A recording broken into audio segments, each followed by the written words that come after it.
Hey there. Welcome to Thriving with Technology, the science-led podcast that's here to help you achieve mindful living in a digital world. And I'm your host. I'm Brice from TechWellness.com. This show is designed to give you a practical approach on how to navigate the important tech toxins in our world.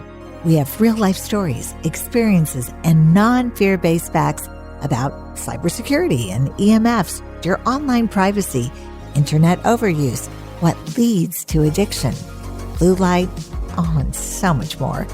So thank you. Thanks for joining us and enjoy the show.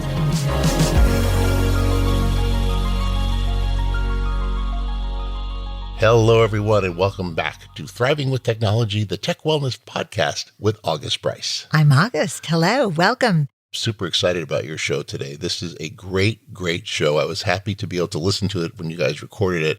Yes, Dr. Leigh Erin Connealy, MD, a prominent leader in the integrative functional medical field. Dr. Connealy founded the Center for New Medicine and the Cancer Center for Healing in Irvine, California. And what they do is they treat the whole person, precise, personalized approaches to all of their patients. And that includes prevention, early detection of cancer, and internal medicine. I was introduced to her by a friend nearly 20 years ago because I was really having, unusual fatigue for a guy my age. I am healthy now. And this was a while back, you guys. We've known her for 20 years. Yeah. So 20 years ago, I was feeling blech and I couldn't move. I wasn't, sleeping well, and I was tired all the time. And I went to sleep in the afternoon, sometimes at my desk with my hands on my keyboard. Oh, always embarrassing to do that. Never want to try and do that. A friend introduced me and got in there and started talking to her about what was going on. And she was like, oh, well, this, and that. Found out I've got a thyroid issue. So I've been on thyroid, and she helped me with my hormones. Miraculously, almost immediately, I was like a new guy. I had all kinds of energy. I lost weight. I felt better. I just think that she does amazing work. When she opened the Cancer Center, I was like, wow, that's interesting. She has turned from a functional medicine doctor into a functional cancer doctor.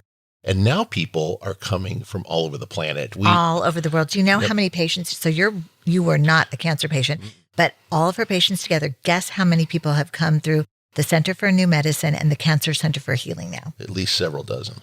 47,000.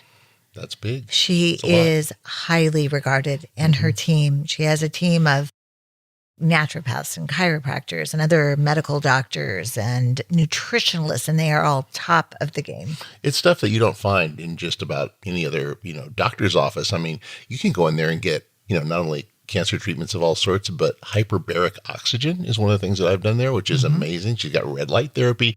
All the stuff that people are talking about right now as being super helpful. She's got it. Through those 47,000 some odd patients she's seen, I know that she believes the toxins, whether it's EMFs or any other kind of environmental toxicity we're exposed to, is really key. You have to avoid as much toxicity as you can. And I know, August, that you believe that as well. Oh, completely. I have a whole stack of her book, The Cancer Revolution, and I give that sadly to so many people who have been diagnosed with cancer. But if they read that book, it is actually the perfect prevention guide to not getting cancer. And toxins have a lot to do with it. She's going to talk about that and so much more in this podcast. Hi, Leigh Erin. It's so great to see you. Oh, it's so good to see you. I miss you. I miss you. We moved away from Orange County. I love you so much. And I have to tell you something about Leigh Erin. Okay, so Leigh Erin and I met over 20 years ago. Instantly, fast friends. We believe so much in integrative natural medicine. I have to tell you, she is the hardest working woman I know. And you are, Leigh Erin. Yeah, well, I love what I do, and I want everyone to know what I know, because we need to change and transform many, many lives all over the world. We're 43rd in the world in healthcare. You'd be better off in a third world country than in the United States. We spend 2.5 times more than any other country. Autism is 1 in 37. Elementary school kids, 60% of them have one or more chronic illnesses. Our teenagers have anxiety, depression, and other medical problems.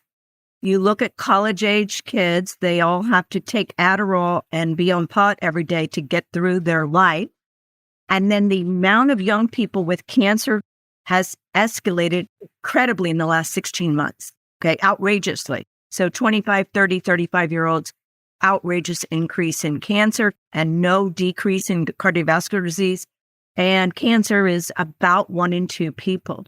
So with all that information, we all should be taking a moment to reflect and say, how do we improve the human race? That's what we all should be concerned about. We all are inextricably connected, either intimately or some other way. And so we should all be looking at how we can create the most excellent human being. I 100% agree and love you. And this is why we're aligned. We both think the same way. We're out there trying to share our knowledge. And I want more people to get to know you today because everyone who works with you, all of your patients really adore you. And you can see why. Look at this passion. And you hit on something. We're going to talk about cancer. I'm all about technology and how it affects our lives. And that's what that's the intersection that I want to go in today. But really quickly, why do you think this increase in cancer in the last 16 months? Well, that's a very good question because every day I reflect, okay, I drive to work and I'm like, what is the common thread with all of this? There's never enough storm in the perfect storm of a health crisis. There's not usually one thing. Mm-hmm. There's, I would say, multiple things, multifaceted roots of a disease, whether you have heart disease or cancer or autoimmune or any other disease. It's never just go home and get a good night's sleep. That's not the answer. But I think a couple of things. One is that people are stressed beyond anything I've ever seen. Okay. And when you see 16-year-olds that have anxiety and depression and the suicide rate outrageously increased, we know there's something not okay. All right. And I think to live in today's world, we're older, so we knew what it was like 50 years ago. It was simple, kind of happy. You could get things done easily. I remember when I bought my first car, I just went to the bank, talked to the president of the bank and said, I'm a cashier at a grocery store. I want to buy a car. And he worked with me. Well, that would never happen in today's world. Okay. You would never go to the bank and speak to the president of the bank. So I think we've lost the art of connection and other people helping you get to where you need to be. Okay. I think that's much harder today. Stress in people's lives from the way we're living in the world today. They're constantly being distracted by this news thing, this social media thing, and this thing. I know there's companies trying to help people live consciously, so I appreciate that. And like what we're talking about today, we're trying to help people live the best life possible. And then the food industry has been bastardized quite a bit. There is availability. We have farmers markets and different, we do have organic options. But people are eating dead, processed chemical foods, okay? So that's not going to serve their body right. And then the biggest thing that's happened is that the electromagnetic field has grown exponentially in the last 20 plus years, okay? And I remember my daughter, who's 28 now, we did her 8th grade science experiment on how electromagnetic fields affect a living substance. And so that was life-changing for me on what we saw and what we observed. And I know this is your personal passion. And I think it needs to be a lot of people's personal passion because, that field is, out of control. It's the number one lobby in Washington, okay? And the people that orchestrate and work on that do not have any really good science background. And if you look at all the thousands of studies that have been done, and, if you look at the tobacco industry, everyone thought smoking was great. Okay, smoking's great. They advertised it in medical journals. And years and years, they knew that things were not great, but they kept marketing it, even though, and I think there's a great book called Doubts of Merchants, something like that, that talks about the industry, how tobacco smoking was okay and great and no problem. And doctors were encouraging it. And then it took so many years because one of my patients was an attorney for the tobacco industry. And he told me, and he had lung cancer from smoking. And so he fought, though. His whole mission was to fight and show the truth of the tobacco industry. So here we are again in the electromagnetic field, revolution of people, because look, back then, not everybody smoked, but everybody has a cell phone. The effects are profound. And so if you look at the insert of your cell phone, it says, don't have close to your body. All right. And it does say it's carcinogenic. People put it, their cell phone in their bra or in their back pocket. And now, they don't want you to know the truth of the electromagnetic fields. And we know scientifically how it affects the body. We know through the work of Martin Pall that it affects the calcium channels that are in your body. So most of your calcium is on the outside of the cell. So it causes a rush inside the cell, which is not good. In fact, Dr. Levy, he's a cardiologist, wrote a book, Death by Calcium. I've been reading so much about calcium dysmetabolism. And so I think it's happening a lot more than we even imagine.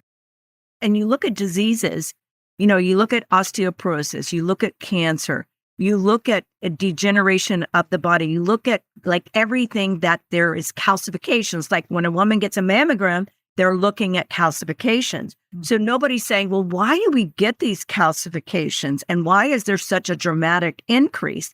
But if you look at how we're aging, there's lots of calcifications. Like when people get calcifications in their heart, they get kidney stones, they get bone spurs. Those are all calcium dysmetabolism. And calcium affects every single cell in your body, okay? So when it affects every single cell, that means it affects the mitochondria. It affects the whole cytoplasm of the cell nucleus. And so we have to really now take a really deep pause and say, how should we protect the human person? And that's what the medical profession isn't doing, is we're not counterbalancing, like you talk about all the time, the counterbalancing that a person can do to protect themselves from EMFs. Like when you sleep, like what should you do? Turn off the Wi-Fi at night. Keep your phone in the other bedroom, all those things. And I want you guys to know, I've known Leigh Erin, decades, and I was a friend first, and then I came to see you, and I was so impressed because 15 years ago, Dr. Connealy had an EMF intake on her intake form, a page and a half of EMF history. So this isn't anything new to you. You get this and you know how important it is. And you talk about the industry, and you have led, as far as I'm concerned, the functional medicine industry. You've been a functional medicine doctor since I met you, and you've had 37 years. And you're an MD. I want you to tell everyone how you made that transition and why. Actually, it's multiple inputs. I was born in the 50s. And so when my mother was pregnant with me, she started bleeding. And the doctor told her, I have this drug that can stop the bleeding and help you save the baby. Well, that drug was called DES, diethylstilbestrol. So then, of course, when I'm 16 years old, I'm living in Houston, Texas, and my parents got a letter, you took this drug. That drug caused cancer in both male and female offspring, hormone problems, infertility, anatomical problems, etc. So then I started saying, okay, I got into health. I was babysat for an ER doctor. I said, I think I can be a doctor, Went to college, and then I went to UT School of Public Health and did my thesis on DES. And then I went to medical school, and after medical school, went to UCLA, Harbor UCLA in Torrance. And then I'm like, oh my God, all we're doing is treating patients in crises managements with drugs. And how could this possibly be the way to heal people? So then I said, okay, what am I going to do? So I started working in ERs and different things. And then I started a practice in Los Angeles. I hired a registered dietitian because I was going to focus on weight loss. And I was going to focus on metabolic disorders because everybody thinks it's their metabolism. It could be your metabolism, but not only is it your metabolism, it's how are you living every day? So we have to get your lifestyle in order. And that was 37 years ago. So we taught people how to live their life and how to eat and how to exercise. And then I didn't know what I know now, obviously. So that springboarded me in. I had a lot of hormone problems because I never had consecutive menstrual cycles in my whole life. So I had to learn all about hormones. Well, now we have hormone conundrum now because of all the endocrine disruptors that are in the environment. And then I had infertility. So then I learned all about hormones in another way and how to conquer that crisis. Little by little, all these things I started learning because of my own personal journey. And now I would say, it's to the extreme degree. that we learn how we live and everything that we experience in our life from in utero to now, how it affects us. And one of the biggest things that medicine doesn't even address is people's stress. When I was 45 years of age, I was having lots of stress in my life because I was married and my marriage was not great. So I went to go see a life coach. And it was the most powerful thing I ever did in my entire life, was going to see a life coach and talk about stress and talk about my life, all right, and how my life affected me to where, I was today. And then that springboarded into how does emotion and stress affect the body? So I started reading all of these books to where we are today, and we make it important that every patient do some kind of emotional attunement. And so many people think that if they have stress or emotional problems, that they're inadequate. So that means everybody's inadequate. No, it's just that, there's a great book called Your Body Keeps Score. So your body knows every single experience. And how do we unravel those unfavorable experiences into a positive thing? And I remember listening to years ago to Thich Nhat Hanh, who was a Vietnamese Buddhist. His cassette tape, so that was a long time ago, was of how to turn negative seeds into positive seeds. So your negative experience has become your positive direction in your life, because you've got to unravel a problem and you've got to do it to save yourself. And so those are the tools, you need to do to try to help and bless someone else, because you can't help somebody else unless you've had unfavorable experiences. But you need to turn that unfavorable experiences into something that's going to truly bless yourself and bless someone else. And so that's what people don't, they don't really think about. They think that there's something wrong with them, instead of saying, no, I'm here for enlightenment in any way possible. Right. Bring me the challenge. And Leigh Erin, this is why people come to see you, because not only do you understand why we're not going to do chemo, or maybe we should do chemo. And I want to talk about that, especially in regards to, you have the Cancer Revolution book. It's amazing. I think that what you do is you see the whole person. You look at every aspect. You look at environment. Now you're looking at stress and really talking about it. So you're treating everything. But quickly tell me, does everyone who gets cancer need to have chemo? So typically for a cancer patient, it's either surgery, chemo, radiation, or some combination thereof. Okay. The system is very cookie cutter. It's a conveyor belt. And so if you have this cancer, you get this, and everybody pretty much follows that same recommendations. All right. So the way we do it in our clinic, like you said, you're an entire biological system. And from one cancer cell to tumor formation takes about 10 years to find in the body through ultrasound, MRI, CT scans, PET scans, some kind of imaging. And so we know how to prevent cancer, but prevention people are interested in. They're not preemptive or precise about their health. Our culture does not esteem and teach health. And so we don't think to go to the doctor and say, oh, I want to prevent disease. I want to not get cancer. I don't want to get diabetes. I don't want to get heart disease. But that's not the way our system, it's a very reactive system. So when a patient comes in and let's say they have breast cancer is the number one cancer. So they have a breast lump. If it's only a breast lump in the breast, there's a good chance they won't need chemotherapy. They do a score called the Oncotype DX score, and that will tell you if cancer is if chemotherapy is going to be needed. But I would say 70% of the time, chemotherapy will not be utilized in a breast cancer patient if it's only in the breast and it's a manageable, lump. It's not a large lump. Like some of these people, they let their breast lump grow very large, and then sometimes chemotherapy may be needed. Now, if it travels to the lymph glands, okay, which are underneath your arms, you will most likely need chemotherapy. So there's conventional chemotherapy, and then there's fractionated low-dose chemotherapy that we do in our clinic. And so the difference is we do conventional chemotherapy with a conventional oncologist, and he will give the regular dose. But in the fractionated low-dose chemo, it's 10%. You're listening to Thriving with Technology, the podcast from techwellness.com. August's conversation with Dr. Leigh Erin Connealy will continue after this. It's interesting. One of the things people ask August about the most when they're reaching out to her on social media or over the website is, what is the one thing I can do to reduce my overall exposure to EMF? And what do you typically tell them? You're absolutely right. It is the Wi-Fi switch. I say reduce your exposure anytime you can and do it simply and easily by turning off your Wi-Fi when you're not using it. And that means turning it off at 10 a.m. if you're finished writing emails or scrolling or whatever it is that you're doing. Whatever nonsense you've got going on. Right. Turn it off at night if you want your family to have the best opportunity for rejuvenating sleep. Turn it off in the afternoon if you want to see your kids nap better. And you know how I know this one? Because I have received so many letters from moms telling me about this.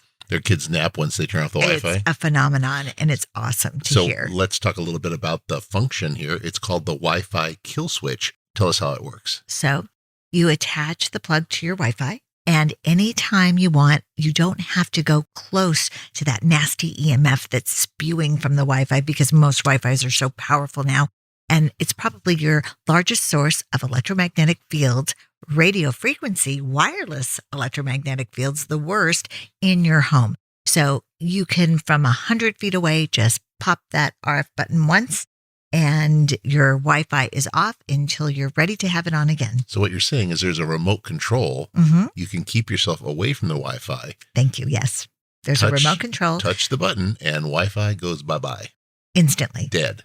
That's why it's our bestseller. That's why we call it the Wi-Fi kill switch. Look for it on techwellness.com. And so cancer cells have something like insulin-like growth factors on the cell. And so we use insulin to prime the cell to bring the chemo, like an escort, to bring the chemo into the cancer cell, trying to preserve the other cells. So it's a much more gentler approach. It's been around for over 70, 80 years. It's not something new. And so like for older patients or patients who are sensitive, like last night I was seeing a patient that's here visiting from Indiana, and she did chemo before and her cancer came back and she could not finish her conventional chemotherapy regime. So she came here to do fractionated low dose. But even on the fractionated low dose, it's not easy. And she's only at 10% compared to 100% dose. So there's people out there like you're sensitive, you and I are sensitive to electromagnetic fields. Not everybody's as sensitive as you and I, but these patients are sensitive to the chemotherapy. That's why we do countermeasures and counterbalancing with every single thing you do. Like if you're going to do this medicine, you've got to do this counterbalancing because every drug is a toxin. Every drug is intoxicating and damaging your body in some way. So let's take statins. If you take a statin, it destroys your coenzyme Q10. It's hard on your liver, increases your sugar levels. It changes your hormones. So if the doctor isn't counterbalancing all those side effects, then you're going to have problems. But chemotherapy may be necessary with the patient. It's usually when the cancer has traveled into multiple parts of the body, we're going to have to use chemo along with many other measures. I tell people there's healing channels. First of all, like you said, the body is an entire biological system. We got to address the stress and the emotional. Then we got to address all the imbalances in the body. Do you have high sugar? Do you have high inflammation? Do you have low vitamin D? Do you have candida? Do you have parasites? Do you have mold? Et cetera, et cetera, et cetera. So we have to create this perfect little, not perfect, but as best of an environment for the patient. So we have to treat the soil or the terrain or the environment of the cell. And everything now they're talking about in the literature in cancer is the tumor microenvironment. What is that? That is, how is every cell living? What is going on around every cell? You know, is there lots of acidity? Is there lots of sugar? Cancer cells have an anaerobic metabolism, and so they make more sugar. It's not that sugar is necessarily bad for you. It's just the environment of the cell. And then we tend to be very acidic because if we're stressed, we're acidic. If we're eating lots of foods and we're ingesting lots of toxins, we're acidic. And so you add all of these things. I always use cancer as like it's 100 leaks in the roof and it's a tornado, rainstorm, and hurricane in Texas. And you got to shut all those leaks off. The conventional world is, okay, let's just do the surgery. And then, I'm going to monitor you every 3 months with, some blood work and maybe some imaging. But we got to take a deep dive of why, where, when, and this happened. We got to look at all the root causes of why this perfect storm happened. We can't think that just this little surgery is going to be, okay, you're fine. You don't know how many patients I've seen. Oh, you'll be struck by lightning before this cancer comes back. And then it's all back and it's stage 4. And so I had a young lady come in and she hasn't seen us for 3 years. We did all the prevention and then she didn't do her follow-up. And now she went from a simple stage 1 to a stage 4 in a couple of years. That's because she said, she got involved in her work took over, and then she didn't stay attuned to what's going on. There is no finish line to health. That's what people don't understand. People think you're done. You're never done until you're in your casket, okay? Health is a continuous living journey that you are working on all the time. I'm not saying you're trying to be perfect all the time, but you need to live within the universal laws of Mother Nature. We have to look at that. And that's what people are just kind of, it's a free for all now. And like, no one is saying, we need to sleep about 8 hours. We need to drink water, and we have to drink purified water because all the toxins are in the water. Okay. Anyone can look up their water in their area and look, and they all say carcinogenic, carcinogenic, carcinogenic. There's no safe level of any heavy metal or toxin in the water. There's no safe level. And then you look at the pollution, the air pollution. It's really very, very significant. I mean, all you have to do is look what happened in Ohio. All those chemicals will come here. They're very, very serious chemicals, and they're comparing it to like a Chernobyl. And if anybody's watched Chernobyl, they say, oh, no, it's no big deal, and we can drink the water and everything's fine. No, everything is not fine, okay? When there is chemical, explosion, everyone needs to take the proper measures, and we've got to teach the people living there and the people living here and the people living where you live how to do self-care, because self-care is the new healthcare. We can't rely on the system that is spending so much money and not giving us results. This is so great. And especially because you said at the beginning, 1 in 2 of us will get cancer. It's so much better just to prevent it. And I read, of course, The Cancer Revolution, your amazing book, because I send it to everyone who gets a diagnosis. I wish people would read it before the diagnosis because it is a prevention guide. It is a prevention guide. Like if people I know people have taken my book and they have cancer and prevented their reoccurrence just by doing all of those things. I mean, come on. And we have cancer conversation every 2 weeks, an educational series. We all should be spending time. How do we create the best version of ourselves? We all should be educating. Fortunately, there's this podcast, so many podcasts. There's so many now biohackers and people out there to listen to create health, not only in yourself, but in your family. And because the family is the nucleus of your personal community. And so we all have to work very good from very early on. If you teach your 1-year-old about eating healthy, then that's what they grow up into be. Now, there's always exceptions to every rule. We know that. For the most part, as children always go back to their roots. Right. And you're talking about being so intentional. And like we were out for dinner 10 years ago when they made this announcement that Orange County had the highest breast cancer rates in America. Was that about 10 years ago? And I remember my husband, Hal, looked at you and said, why is that?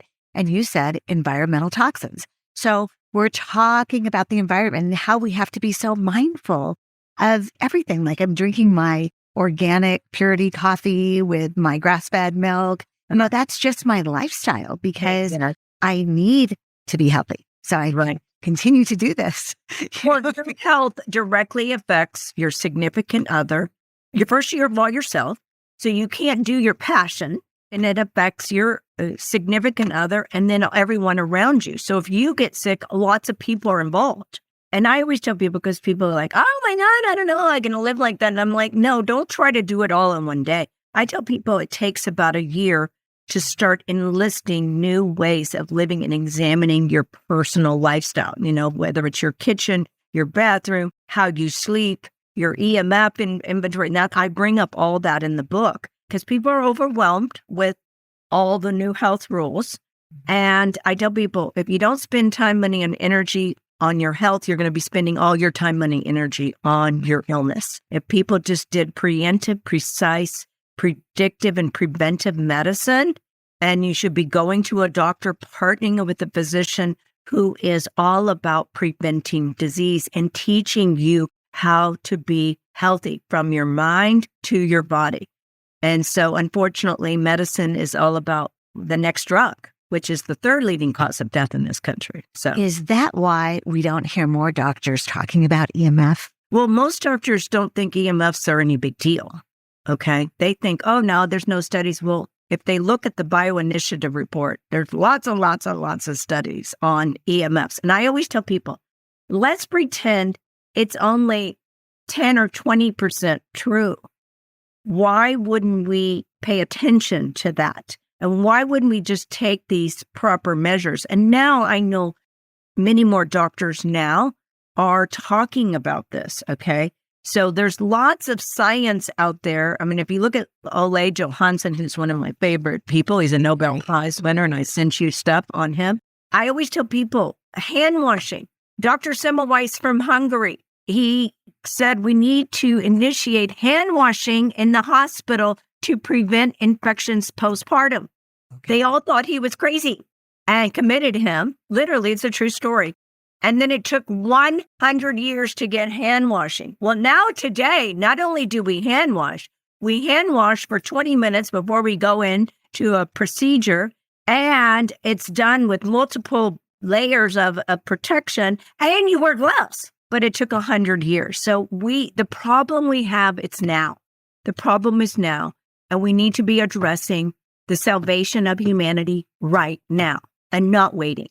And this is what is so disturbing is I just don't understand why we're not in a 911. I feel like we're in a 911 of how we need to take care of our human race. And not just here, it's not just in the United States, because a lot of countries want to be like us. Now it's hotels are into wellness, all these dimensions. Now there's more and more people talking about health and wellness and how, like if you go on vacation, it's forest bathing and how you can sleep and the waters, the baths that are big in Europe, in Germany and some of the European countries going into a bath. I know that when I was in Baden-Baden, that was normal way of living is to be in these saunas and in these baths and water. And like everybody was in community because now they're saying we're disconnected. We're connected with the darn cell phone, but that's not connectedness. So we've disconnected humanity and we need the community. Someone says community is the guru of the future. We need each other. And if you look at all the studies on aging and the blue zone and everything, it was really all about their community and how they helped each other and how they worked together and how they, somebody else's garden became your food and somebody's chickens became your chickens, et cetera. So we've gotten away from helping each other and being, in synergy and harmony with each other. And so that's what we need to do. And I think people are hearing that message. And before we go, we're going to get your top 5 tips. But I do want people to know the EMF is so incredibly serious because all those wonderful things you were talking about, the forest bathing and, the beach walks, all these wonderful things, we are now doing that in a bath of EMF radiation. Wireless energy is just coating the environment and we're safer inside than outside. And that has got to change. That's the next thing we've got to address. I'm just so grateful for people like you to be my friend and also to share all this information. And you are always on the cutting edge. And I appreciate your leadership so much, Leigh Erin. Unfortunately, it's built inside of me. I can't help but not. And I know you're like that too. You love all this and you want to know the latest, greatest, wonderful thing. And you're right. We need to be aware of this. But I do think, though, a lot of my patients now that I'll talk about that, they all are now, people are aware today. I don't think they know what to do, though. That is the problem, is they don't know what to do. But you know what to do. So listen to August, because August does have all the greatest, latest tips, because this is her passion, is EMFs. So you need to listen to her because she experiments. If you know anything about August, she goes on these long experiments and is compulsive about what she is trying to discover and what she finds. Thank you, Leigh Erin. Now I want to hear your top 5 tips. And honestly, everyone, you can get the Cancer Revolution and use it as your preventative guide. But real quickly, your top 5 that pretend that we're your patients today. And what are your top 5 tips for us to not have to come see you next week? I think the most important thing is setting your mind every day. So before I get out of bed, as soon as I usually wake up before my alarm, but I always set my mind. So I always think in gratitude. So I do lots of gratitude affirmations. So if I have a problem, I turn it into a gratitude of affirmation. And so the most important thing that I say, the first affirmation I say is, thank you, dear God, for perfect health, perfect harmony, perfect healing, and perfect happiness in my body from head to toe. And then I go on. Everybody will have their own unique variation of what they need to be solving. Number one thing is you have to have perfect health. So set your mind. So if I'm driving and I don't have to take a call or something, I do that. If I'm walking up the stairs or walking down the hall or going to the restroom, I'm living in gratitude for the smallest thing. I'm always happy when I get into my bed and I'm able to have a switch to turn off my electricity, and I have a canopy on my bed to protect EMFs. So because I'm as sensitive like August is, so I have to take all the precautionary measures. Second thing is plan your day. Plan your day. So I believe that your day starts when you go to sleep. So you need to go to sleep, and we know we have the circadian rhythm, which I know August knows all about. She did lots of studies and taught lots of people how to honor their circadian rhythm. So that's about 10 to 6, give or take 30 minutes for people. It just depends. But we're a 24-hour machine. But your day starts when you go to sleep, because if you don't sleep well, then the next part of your day is not good. You're irritable, you're depressed, you're moody, your sugar goes up, you increase your risk for all kinds of diseases.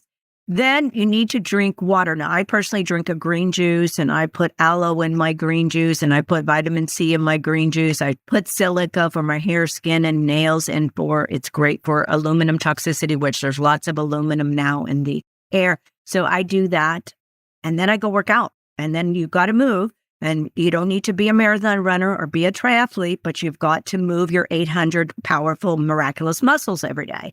And most people think walking is okay, but you got to do weights. You got to do weights. I do weights 3 times a week. And if you only have 30 minutes, if you only have 15 minutes, whatever it is, go find time to move your body and try to create some kind of exercise routine that you can do, that you like, or that you enjoy. Discipline's the foundation of progress. I hate to say, it's just the way it is. Then you need to eat foods that nourish and strengthen and heal your body. People always say, oh, no, it's difficult. I'm like, no, it's not difficult. It's not really that difficult. Go to the farmer's market, go to a good grocery store that has the items that you enjoy. Just like she was saying, she drank her beautiful coffee with grass-fed milk or cream. It's a joy, and you learn to love these things. Okay, and then I would say that you need to be aware of the electromagnetic fields. Like August was saying, we're blanketed with this invisible energy web. And so you got to take precautions. Go to August's website. She's got it all. Talks about the studies, and you can kind of start with little things. Start doing with don't carry your phone, put your phone on airplane mode, et cetera, et cetera, et cetera. There's lots of great things. And then I would say that everyone should probably do some kind of detoxification every day. So that could be as simple as enjoying a bath of Epsom salts, baking soda, and clay. They can do liver cleanses. They can do a really good cleanse, 21-day eating cleanse. My favorite one is the standard process one. And then if people don't want to do that, they could do a quick 7-day, or you can do a fasting. Like fasting is great because fasting, your body goes in garbage cleanup. They call it autophagy. People can incorporate that. You can incorporate zeolite. I like zeolite. Gets volcanic ash mineral, been around for a very long time. Another molecule I like is carbon-60, which is nanosized charcoal and olive oil. So unfortunately, to live in this world, we have to do some kind of, I call it purification. Detox sounds horrible. Now, like cancer patients, I might have them do liver cleanses or coffee enemas. Infrared sauna is amazing. I've had an infrared sauna in my clinic for 25 years. There's no drug that can replace what a sauna can do. With 50%, the Finnish studies show there's a 50% reduction in mortality if you do sauna high temperatures for 15 or 20 minutes. You can't go wrong. So investing in that, I tell people it's the best investment you can make in your health. But you got to do something. Start small, start methodically. Don't try to be overwhelmed and try to do it all overnight. It's not. It took August and I many, many years, and we're curating it all the time. All the time. We're like, okay, now what's the best? And we want to make things that are easy and comfortable to do. And we mentioned forest bathing. Forest bathing, it's funny because, forest bathing is basically being in nature. But being in nature, what a simple concept. I mean, that's what people did all the time as they were in forest bathing. You and I played outside all the time. But we think about that. And now, unfortunately, with the blanket of EMFs around us, unfortunately, with all the satellites they're putting up and I don't know what's even healthy anymore. And you and I have talked about that. When you lived close to the ocean, you went and measured things. And it's not a pretty sight. So you almost have to enclose yourself. Carry a meter. No, you can find those little pockets of clean non-EMF air. And, that's why I carry a little meter with me. So that's why I go to Puerto Vallarta and heaven. And then, of course, it's only 3G there. And then there's lots of pockets of, nature, tremendous amount of nature there, ocean. People can walk on, as we've talked about walking on natural surfaces, sand or dirt or grass or hugging a tree and all that, or sitting under a tree and things like that. If people could see you, and I hope that you will come to YouTube and just look at Leigh Erin's beauty. She is fit and strong, and she feels as good as she looks. And she looks amazing. And I think that that's a testament, honestly, to all of this healthy living. And you live what you preach. You practice what you preach. And it's just amazing to be your friend and to be able to take counsel from you. Well, I love this energy that you and I both have because we love and are passionate about health. And we want to change the world. We want to help be front row seat with everyone's life to help them because we know we've lived it and we know. And so now it's like we want to bless others with what we know. And you do with your series. Tell us a little bit about the series. First of all, we're on Instagram. So we do, all kinds of informational, educational Instagram. Then we have our cancer conversation, which we talk about a variety of subjects. You should come on. We should have you as a guest to talk about EMFs because you see that people, it will be fabulous. We talk about everything. Like one of my friends talked about toxins on Tuesday a week ago, and he's a very world-renowned doctor. I don't know if you know Dr. Lee Cowden. Yes. He's retired now, but he retired. Do you know why he retired? No. Because of EMF toxicity. Yeah, so he developed atrial fibrillation. We're all electrical, okay? And so your heart, though, is constantly beating for you. And so atrial fib is an irregularity in your heart. And he developed atrial fibrillation, and it was due to the constant exposure of EMFs. So sorry to hear that. Now he's doing great. I talked to him about a week ago, and he's doing great. And he says, I'm figuring out all the different etiologies of how that developed from emotional to nutritional to EMFs and everything. So he's, geared up his house like in a very profound protection with the right roof, the right everything. He knows all the bells and whistles like you do. And he's limited his travel now. Because of the EMFs, he can't go, he really can't travel. He's not ready to travel. I carry that canopy with me everywhere I go.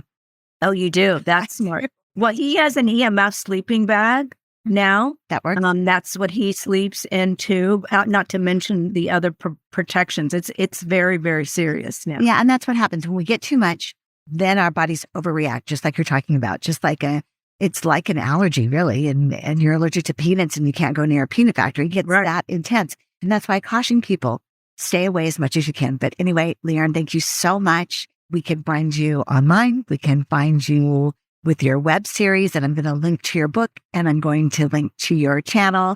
And I just hope everyone will enjoy Leigh Erin's wisdom and knowledge because this is who she is, and she's just so happy to share it with us. Thank you. You've been so generous. Wow. What an amazing conversation. Do not forget to go to the Center for New Medicine's website, get to know Leigh Erin more, read her blog, listen to her podcast, stop at the Perfectly Healthy shop, and get some supplements. Oh, you know what? They have my favorite vitamin Z. ever. That Vitality C. Vitality C. It's a powder that tastes like. Oh my gosh, how? It does it's not. so good. Let's just say it does not taste like Tang. Oh my gosh, it's Or- Oh my gosh, it's delicious. It's absorbable. Wait, what's that? I What's that orange do juice? actually drink this It does not- every morning. if Oh my, you're are we going to expecting have it- this conversation? Yes. Really? If you're expecting it to taste like Sunny D, don't even. It's not Sunny D, but it does have a lot of great vitamin C, and it's actually better for you. I guess more Absorbable. absorbable. Absorptive. So anyway, we are going to have links in our show notes to the Center for New Medicine, the Cancer Center for Healing, Leigh Erin's books, Perfectly Healthy, and the Cancer Revolution, as well as her wildly popular Instagram Oh yeah, and TikTok. TikTok. She's actually quite popular on TikTok. You get to see what she eats for lunch, which I guess is interesting. I don't know, not for me, but I guess a lot of people like Makes that. me hungry. Also, one thing, if you're looking on the internet to find it, the URL is CFN Medicine. So Center for New Medicine, CFNmedicine.com. Thank you so much for listening. I know you enjoyed this, and now you know why so many people come from all over the world to see this woman, and why her book was is a bestseller, and why I'm so proud to call her friend. We'll see you next week. Thanks so much for joining us on today's show. I hope you loved it. If you do like what you've heard, leave us a review and subscribe to the show. For more tools and information to help you achieve mindful living in a digital world and navigate those tech toxins, follow Tech Wellness on all the usual social media channels and head over to techwellness.com for resources, videos, solutions, and so much more. I'm August Brice. Thank you for joining us. Until next time, be well.